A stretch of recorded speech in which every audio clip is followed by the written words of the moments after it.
Happiness is not something you stumble upon. It's something you build. But here's the truth no one tells you. Before you can build that life, you have to face what's standing in the way. And more often than not, it isn't fate or bad luck. It's denial. We spend years trying to protect ourselves from discomfort, painting over reality with distractions, justifications, and half-truths. But growth doesn't happen in comfort. It happens in confrontation. Quiet, honest confrontation with what we don't want to see, but desperately need to accept. Because without acceptance, there is no clarity, and without clarity, there can be no peace. This episode is not about sugar-coating life. It's about getting to the core of it. These aren't lessons meant to sound nice. They're truths meant to wake you up. Some will sting. Some will challenge your ego. Some might even make you uncomfortable, but that's the point. Truth is rarely soft, but it's always freeing. And once you stop running from it, everything begins to change. We'll explore 12 harsh truths, not to discourage you, but to empower you, to help you stop waiting, stop blaming, stop pretending, and start living with open eyes and an open heart. Not perfectly, but honestly. Not pain-free, but powerfully. Because a happy life isn't found, it's chosen, and truth is the ground it grows from. 1. You're not that important. It sounds like an insult at first, maybe even a blow to your ego. But what if this truth is actually a relief? We spend so much of our lives consumed by how we're perceived. We replay awkward conversations in our heads. We hesitate to take risks for fear of looking foolish. We live under the constant weight of imagined judgment, believing that the world is watching, critiquing, remembering. But here's the harsh and liberating truth. Most people aren't thinking about you. They're thinking about themselves, their worries, their mistakes, their image, just like you. And that's not because people are selfish, it's because they're human.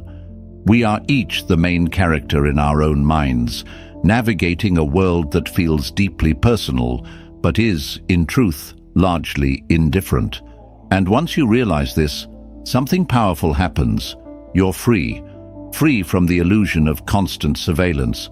Free from the exhausting need to impress, defend, or explain. Free to be human, flawed, evolving, real. Marcus Aurelius, the emperor who ruled a vast empire yet lived by simple truths, wrote, "You shouldn't give circumstances the power to rouse anger, for they don't care at all." He wasn't being cold, he was being wise. The world doesn't revolve around your mistakes. It doesn't stop spinning when you're embarrassed. Life moves forward, and so should you. But we don't. Because deep down, we want to matter. We want our actions to mean something. And that's valid. But significance doesn't come from being remembered. It comes from living fully, from showing up, not because the world is watching, but because you are. From making peace with the fact that most people will forget what you said, what you wore, or even what you achieved. But you won't forget how you lived. So what if you stopped trying to be impressive and started being intentional? What if you stopped editing your life for a crowd that's not paying attention and started writing it for yourself? This truth isn't meant to diminish you. It's meant to release you. Because when you let go of the need to be important, you become powerful. You become brave enough to fail, bold enough to speak, humble enough to grow. You stop fearing judgment, not because it doesn't exist, but because it no longer owns you.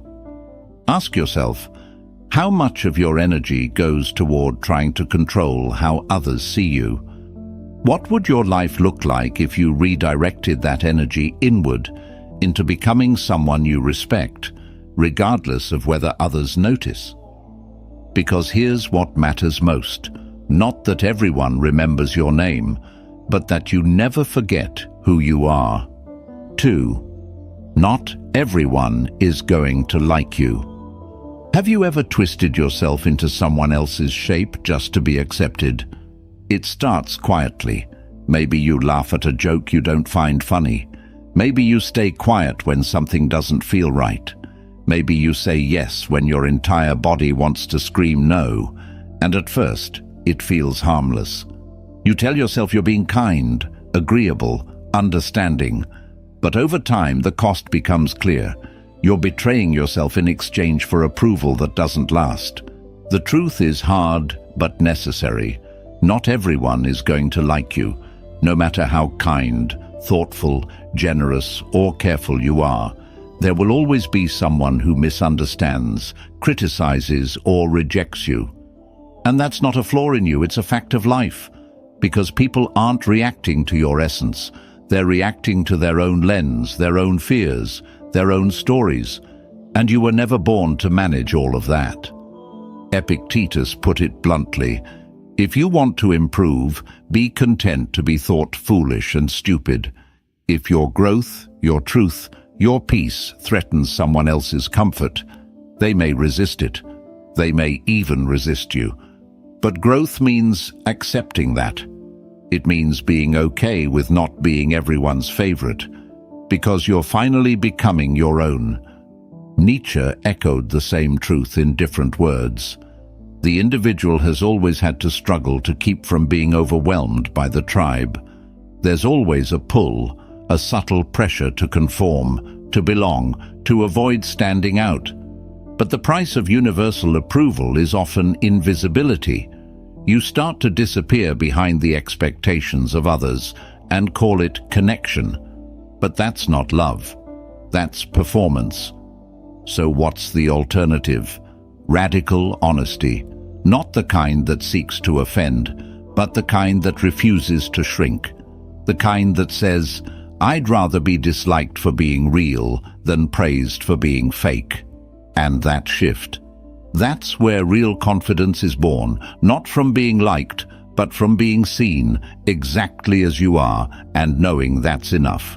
And here's the beauty of it. When you stop trying to be liked by everyone, you create space for the people who truly see you to come closer. The ones who resonate with your truth, not your performance. The ones who challenge you, love you, and still let you be yourself. So ask yourself, are you shaping your life to be admired or to be lived? Because every time you water yourself down to please the crowd, you step further away from the person you were meant to become. And every time you stand firm in your truth, even if it makes some people uncomfortable, you take one step closer to freedom. Not everyone will like you. That's not rejection, that's reality. And accepting that is the beginning of self-respect. 3. You are not defined by what you have. What happens when the applause fades, the titles vanish, and the possessions no longer impress anyone? In a world that constantly tells you that your value is measured by what you own, how much you earn, or how shiny your life appears from the outside, it's easy to forget who you really are. You begin to equate your worth with your status, your car, your followers, your income. And without noticing, you start building a life that looks successful, but feels hollow. But here's the truth. You are not what you have. You are what you live, what you believe, what you build in the quiet moments when no one's watching. Seneca, a man who had wealth, power, and influence, and yet saw the emptiness in all of it, once wrote, "It is not the man who has too little, but the man who craves more, that is poor." That craving is what we've been conditioned to chase. We collect things, hoping they'll patch the holes inside us. We chase image, hoping it will silence the insecurity, but it never does, because what we're really longing for can't be bought. And that longing, it's for wholeness, for meaning, for the kind of peace that doesn't come from having more, but from needing less. Jung adds a deeper layer to this. The most terrifying thing is to accept oneself completely. Why? Because it means standing in front of your own reflection, stripped of achievements, stripped of labels, stripped of comparison, and asking, am I enough without all the extras? And most people avoid that question their entire lives, because it forces them to face the fear that without the house, the job, the attention, they might be empty. But that fear is a lie, because who you are is not found in your possessions.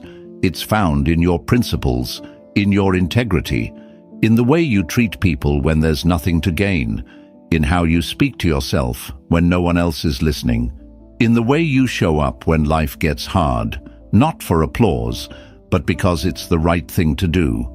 And ironically, when you let go of defining yourself by what you have, you begin to attract the things that truly matter.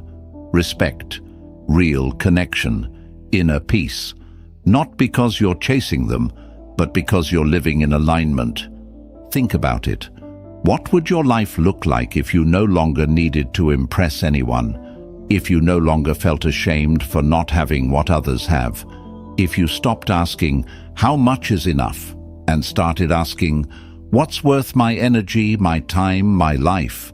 That's the shift. That's freedom. So here's your challenge. Take a look at the parts of your identity that are tied to your image.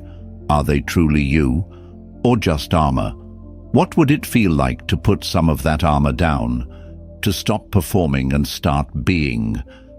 Because real value isn't loud. It doesn't come with a price tag. It doesn't demand attention. It lives quietly in the choices you make when no one's watching. You are not what you have. You are what you've overcome, what you stand for, and who you choose to become. 4. You always have a choice. How often do you forget that you're free? Not in the political sense, but in the deeply personal, almost invisible sense. The kind of freedom that exists not in your environment, but in your response. Because while you can't always control what happens to you, you always have control over what you do next. That space between what happens and how you respond, that's where your power lives. And most people give it away without even realizing it.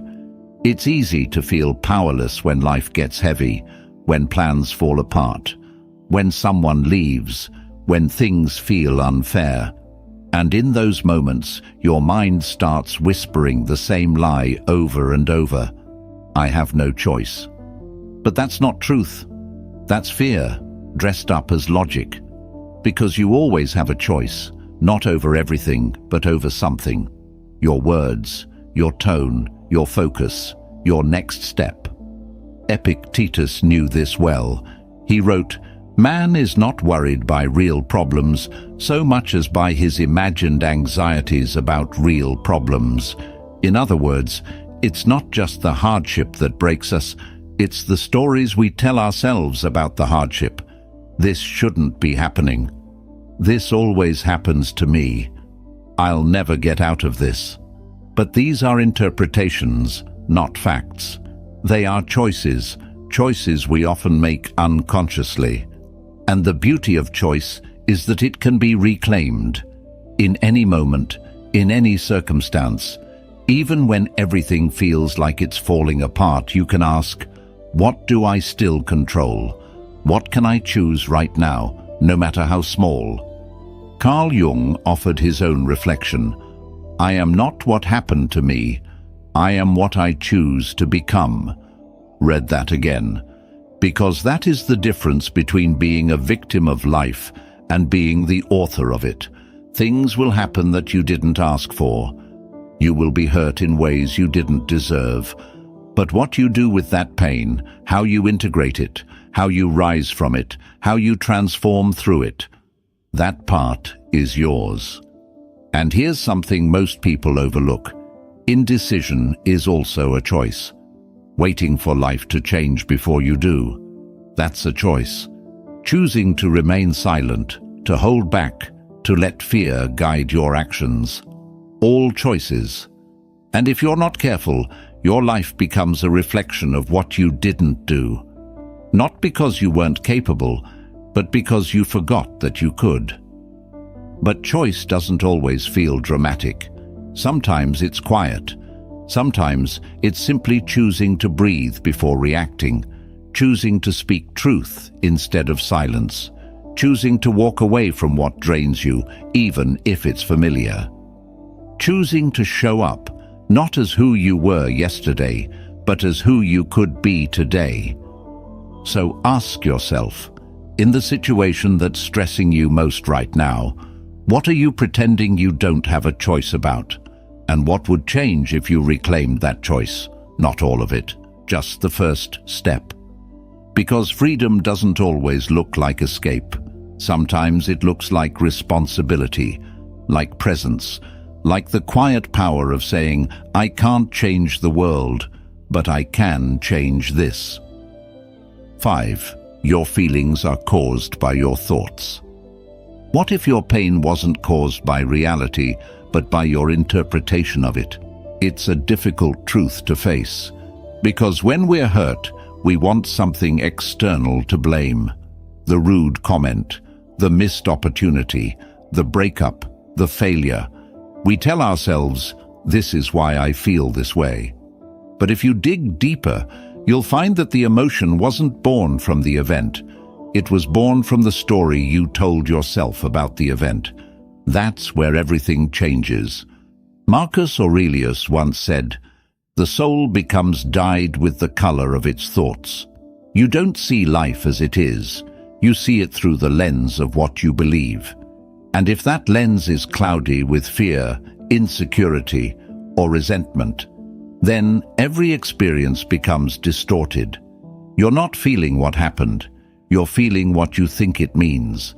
And most of the time, that meaning is a reflection of past wounds, not present truth. Think about it. Two people can face the same challenge and feel entirely different emotions. One sees it as a threat.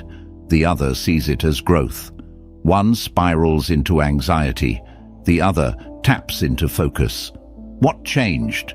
Not the event, but the thought, the interpretation, the inner dialogue that followed. And this isn't about denying emotions. It's about understanding where they come from. Because once you realize that your thoughts create your feelings, you gain a kind of power most people never tap into. The power to question those thoughts, to interrupt them, to reframe them, to choose a better lens, one that reflects who you want to become, not just who you've been. Let's say you get rejected from a job, a relationship, an opportunity. The default thought might be, I'm not good enough. That thought creates shame. But what if you stopped and asked, is that true? Or is that just my old fear speaking? You could choose a different thought. Maybe that wasn't aligned. Maybe this is redirection. Suddenly, the emotion shifts. Not because the rejection changed, but because your relationship with it did. This is the real work, not forcing yourself to feel better, but understanding your feelings at the root, seeing how your mind colors the world, and choosing your palette with more awareness. And here's something else. The brain loves familiarity. It will cling to old stories, even if they hurt you, just because they feel safe. So if you've lived with a narrative like, I'm a failure, your mind will find ways to confirm it, until you consciously decide to challenge it. That's why thought work isn't a one-time fix. It's a daily practice, a discipline, a quiet revolution inside your own head. So the next time you feel overwhelmed, anxious, angry, or defeated, pause. Don't just react. Ask, what thought is behind this feeling? Is it true? Is it helpful? Is there a better one I could believe instead? Because if you want to feel different, you don't have to wait for life to change. You can begin by changing the story. 6. If you don't learn to be accountable, you will be held accountable. Have you ever blamed the world for a life you quietly chose? It's tempting, isn't it, to point outward when things go wrong, to say, they let me down, or life's not fair, or it's just bad luck. But beneath those statements is often a truth we don't want to face, that somewhere along the line, we made a choice, or avoided one, and now we're living with the consequences. Accountability isn't about blame, it's about ownership. The moment you stop waiting for someone else to fix your life, your healing begins. The moment you stop blaming your past, your power returns. Because as long as you see yourself as a victim of circumstance, you remain powerless to change your future. Nietzsche said it clearly. Freedom is the will to be responsible to ourselves. Real freedom doesn't mean doing whatever you want. It means owning the consequences of what you do, without excuses, without projection, without needing someone else to carry the weight of your choices. And here's the hard part. Life will always hold you accountable, eventually. If you avoid facing your habits, your health will. If you avoid owning your relationships, conflict will. If you avoid facing your truth, your inner peace will slowly erode. Life is patient, but it's also honest. What you avoid today becomes the lesson you can't escape tomorrow. But here's the good news. You don't need perfection to be accountable. You need humility. You need courage, and you need the willingness to say, I messed up, and I'm ready to do better. That's not weakness.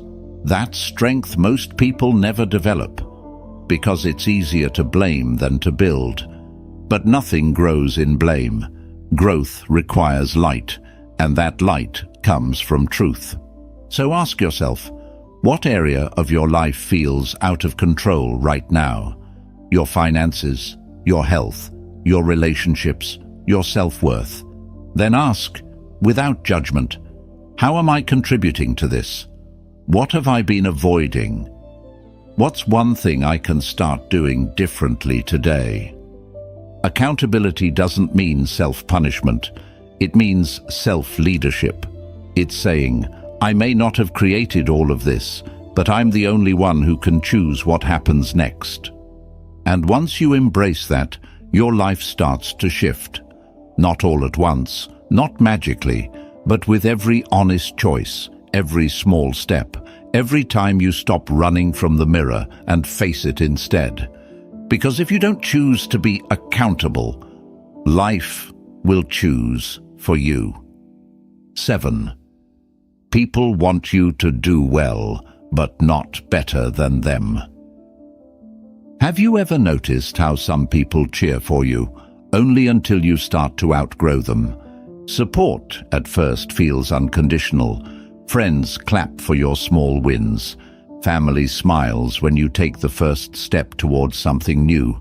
But the moment you begin to rise, not just in dreams, but in results, the energy can shift. What once was encouragement turns into subtle resistance. The jokes become sharper. The silence becomes louder. The support becomes conditional. It's one of the most painful lessons in growth. Not everyone who starts with you will celebrate where you're going. And the reason isn't always malice. Sometimes your progress highlights someone else's stagnation. Your courage reminds them of their fear. Your evolution disrupts the equilibrium. And rather than examine their own resistance, they project it onto you. Seneca wisely said, as long as you live, keep learning how to live. But that kind of learning, the kind that transforms you, comes with a cost. And often that cost is outgrowing environments, expectations, and even people, not because you're better, but because you've stopped settling. Carl Jung captured this truth through the metaphor of connection. The meeting of two personalities is like the contact of two chemical substances. If there is any reaction, both are transformed. Growth creates tension, and transformation demands that one or both of you change. Some people will rise with you, others will resist your rise, fearing it means losing you, or worse, losing their reflection of themselves through you. And here's the real test. How do you respond? Do you shrink to make others comfortable? Do you downplay your progress to maintain connection? Do you sabotage your success just to stay in harmony? These choices might feel like love, but they're quiet betrayals. Because each time you limit yourself for the sake of someone else's ego, you abandon the person you're becoming. True support doesn't flinch at your growth. It doesn't compete, compare, or control. It encourages your evolution, even if it means growing apart. And while that kind of support is rare, it's worth seeking. And, more importantly, it's worth giving. Because when you truly want others to rise, you stop seeing their success as your threat. So how do you protect your growth? By being honest about who you are becoming and who is no longer aligned with that path. Not in bitterness, not in judgment, but in clarity. By surrounding yourself with people who aren't afraid of your light. By letting go of dynamics that only work when you're playing small. And by learning to clap for yourself, even when others go quiet. Ask yourself, are you dimming your light to keep people close? Are you confusing comfort with loyalty? Are you avoiding growth because you're afraid of growing alone? Because the truth is, you might outgrow some people, but you will never outgrow yourself. And the more you honor that, the more you attract people who don't just tolerate your growth, they inspire it. 8. There is no perfect time to do anything. How long have you been waiting? Waiting for the right moment, the right energy, the right plan, the right version of yourself. You tell yourself, I just need a little more time, or once I figure things out, or maybe when I feel more ready. But the hard truth is, that perfect moment doesn't exist. It never has. And the longer you wait for it, the more life passes you by in quiet, comfortable hesitation. Perfection is a moving target, and most of the time, it's just fear in disguise. Because if you can convince yourself that you're not ready, you don't have to risk failing. You don't have to face uncertainty. You don't have to take responsibility. But every dream, every goal, every version of you that's waiting to be born lives on the other side of action, not contemplation. Epictetus asked a question that should shake anyone out of stagnation. How long are you going to wait before you demand the best for yourself? It's not a motivational quote. It's a challenge. How long will you keep putting off the life you want to live, pretending the delay is strategy when really it's avoidance? Think about this.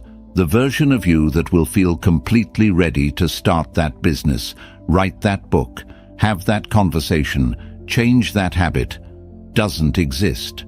Because confidence doesn't come before action. It comes from action. You don't become brave and then take the leap. You take the leap. And that's how you become brave. We wait for clarity, forgetting that clarity comes through movement.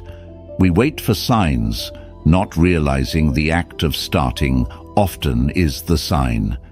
It's in the messy beginnings, the imperfect first steps, the uncertain progress, that the path reveals itself. And yes, you'll make mistakes. You'll doubt yourself. You'll want to quit. But you'll also learn, adapt, and grow in ways you never could by standing still. That's the gift of beginning. It doesn't guarantee success. It guarantees transformation. So ask yourself, what have you been putting off until the conditions are just right? And who could you become if you stopped waiting and started doing? Because time isn't waiting for you. Life isn't pausing. And the more you delay, the more regret quietly builds, not because you failed, but because you never gave yourself the chance to succeed. There is no perfect time. There is only now, and now is always the most honest place to begin. 9. Someone always has it better or worse than you. Have you ever felt proud of yourself, only to have that pride vanish the moment you looked sideways? Maybe you finished a big project, or started taking better care of yourself, or simply had a peaceful day, and for a moment you felt whole, content, aligned. But then you opened your phone. You saw someone with a bigger house, a better body, a faster timeline, someone younger doing more, someone older with fewer scars, and suddenly that quiet sense of fulfillment, gone, replaced by doubt, insecurity, a whisper that says, "You should be further ahead by now." But here's the harsh truth that most of us learn late, if at all. Someone will always have it better than you, and someone will always have it worse. If you anchor your peace to your place in a hierarchy, your joy will always be fragile. Because the ladder never ends. The metrics keep changing. And no matter how high you climb, someone else will always be higher. Marcus Aurelius warned us not to waste time thinking about what a good person is, but instead to be one. That advice becomes vital in the age of endless comparison. Because comparison isn't just a distraction, it's a distortion. It pulls you out of your lane and into someone else's, making you forget what you were building and why. And comparison is rarely about truth. It's about illusion. You see someone else's curated highlight, the part of their life polished for display, and you compare it to your rawest moments, their filtered smile against your private struggle, their polished version against your work in progress. But here's what you don't see: the anxiety behind their achievement, the loneliness behind their beauty, the pressure behind their perfection. You forget that behind every better life you see is a whole person, flawed, insecure, unsure, just like you.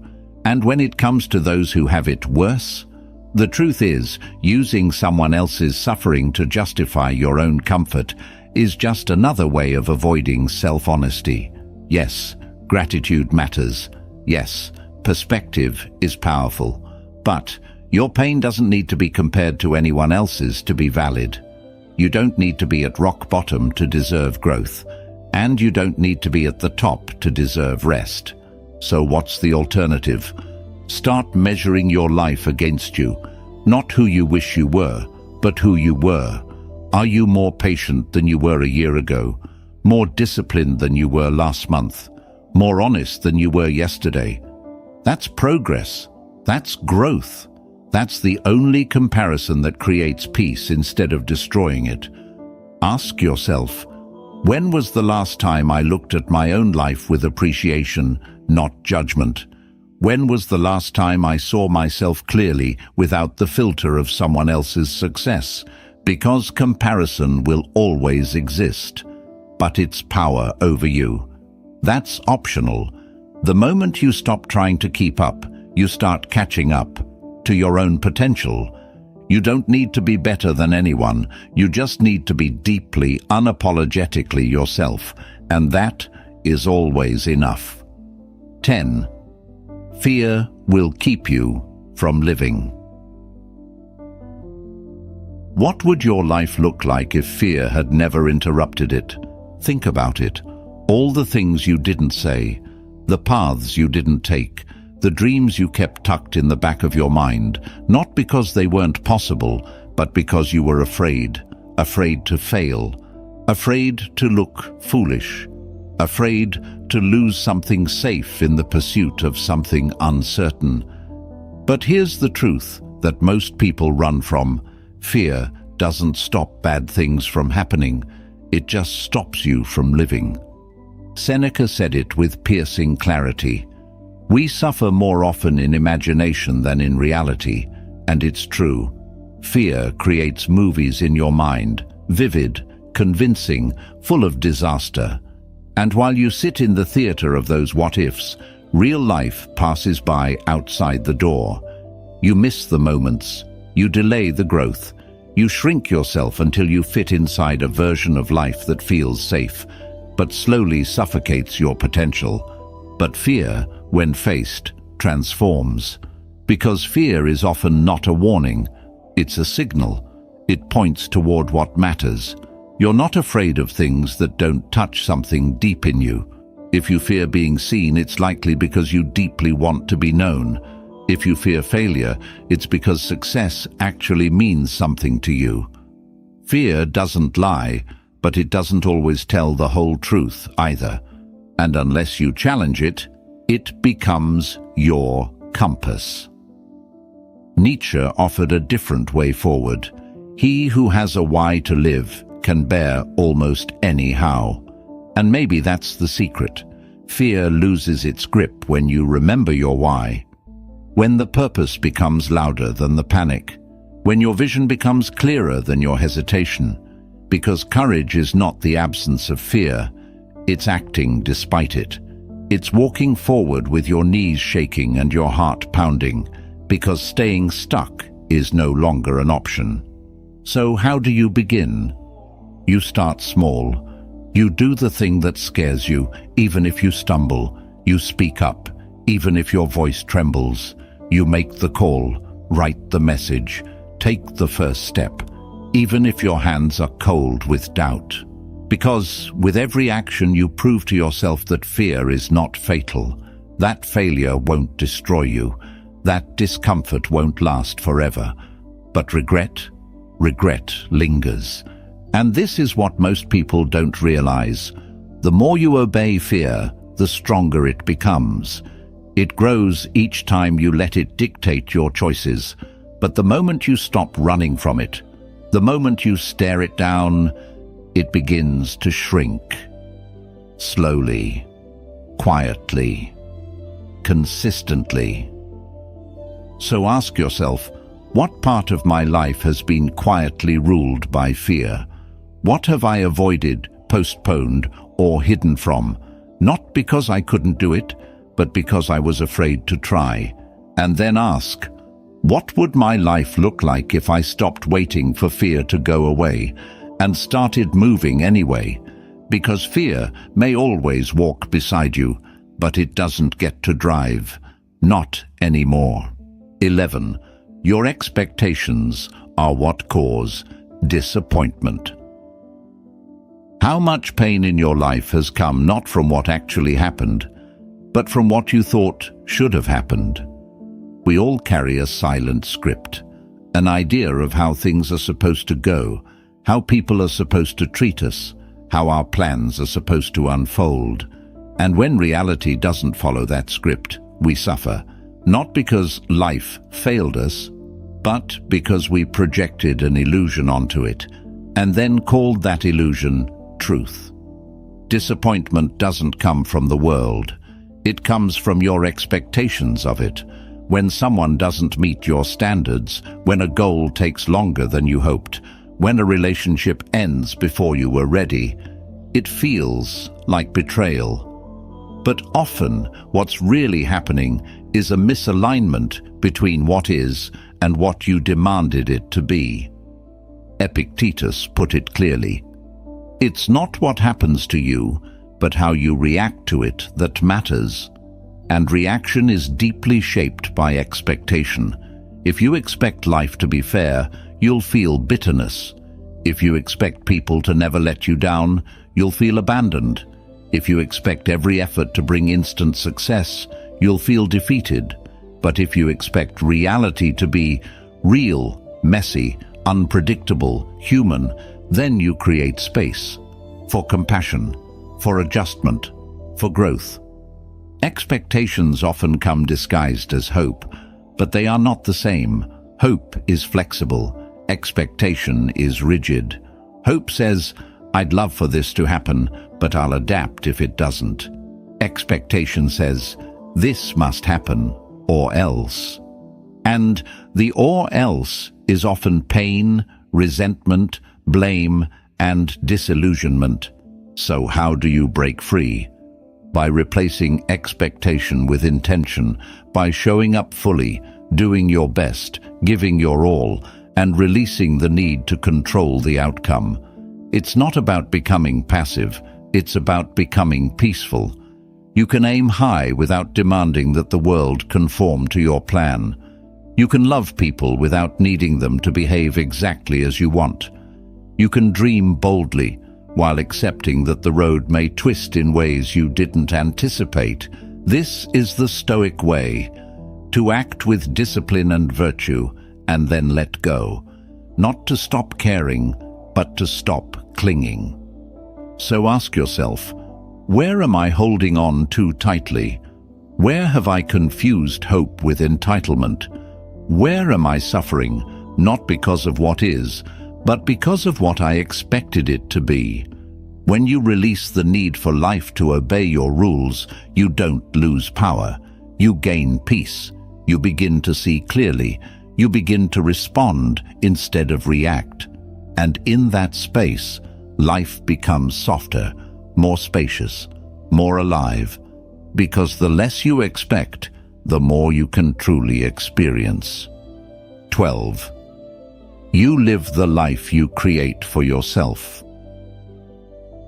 What if the life you're living right now, every habit, every relationship, every routine, is the exact result of what you've allowed, chosen, and repeated? It's a hard truth to swallow, because we're taught to believe that life just happens to us, that our circumstances are inherited, that our problems are external, that our suffering is the result of what others did or didn't do. But eventually, there comes a moment, a quiet, undeniable reckoning, when you realize your life is yours, and you are not just living it, you are creating it, moment by moment. That doesn't mean everything is your fault. Life brings injustice, trauma, pain that you never asked for. But what you do next, how you interpret, respond, rise and rebuild, that part is entirely yours. And no one can do it for you. Carl Jung captured it with poetic force. Your vision will become clear only when you look into your heart. Who looks outside, dreams. Who looks inside, awakes. We spend so much time looking outward for answers, approval, direction. But the real shift happens when you turn inward and ask, what am I building here, and why? Victimhood is a comfortable trap. It gives you a story to lean on, a reason to stay stuck, a way to explain away your lack of change. But it also steals your agency, because as long as your life is someone else's responsibility, you remain powerless to shape it. But you are not powerless. In fact, you are shaping your life right now, with the thoughts you think, the words you speak, the boundaries you set or fail to set, the choices you make every single day. The question isn't whether you're creating your life. The question is, what kind of life are you creating? Is it based on fear or intention, avoidance or vision, reaction or responsibility? You don't need to have it all figured out to begin creating differently. You just need to get honest. Start small. Make one choice today that aligns with the life you say you want. One shift, one step. Because that's how real change happens, not through massive leaps, but through repeated alignment. So ask yourself, if I woke up tomorrow with a completely blank slate, no expectations, no guilt, no fear, what kind of life would I begin building?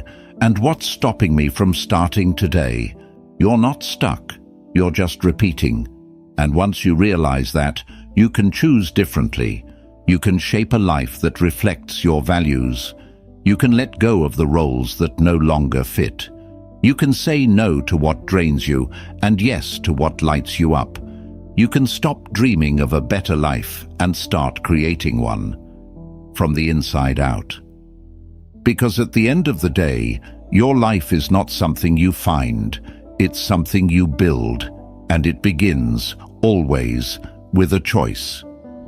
So now you've heard them, 12 truths that don't flatter your ego, but free your mind. They don't comfort you with softness, but they give you something far more valuable, clarity. And in that clarity, a door opens. Because once you stop resisting the truth, you can start working with it, living with it, becoming someone who doesn't just survive life, but shapes it, step by step, from the inside out. These truths are not meant to discourage you. They're meant to liberate you from the lies that have held you back. The lie that everyone's watching. The lie that you need to be liked by all. The lie that you'll finally be enough once you have more, do more, become more. You've never needed to become someone else. You've only needed to become fully you. And yes, the truth can be harsh, but it's also healing. Because once you face what's real, you stop building your life on sand. You stop waiting for permission. You stop living a second-hand version of who you were meant to be. The Stoics knew this. Jung knew this. Nietzsche knew this. That happiness isn't found in fantasy. It's found in facing reality and still choosing to live with purpose, with strength, and with intention. So take these truths. Let them sit with you. Let them unsettle what needs to be undone. And then let them guide you into the version of life that doesn't just look good, but feels right. Not because it's easy, but because it's real. And if this episode gave you something to reflect on, something that challenged you, helped you see clearer, or made you feel less alone, then consider subscribing, sharing it with someone who's ready to hear it, and letting us know which truth hit you hardest. Remember this, you don't need to be perfect. You just need to be honest. And once you are, life begins.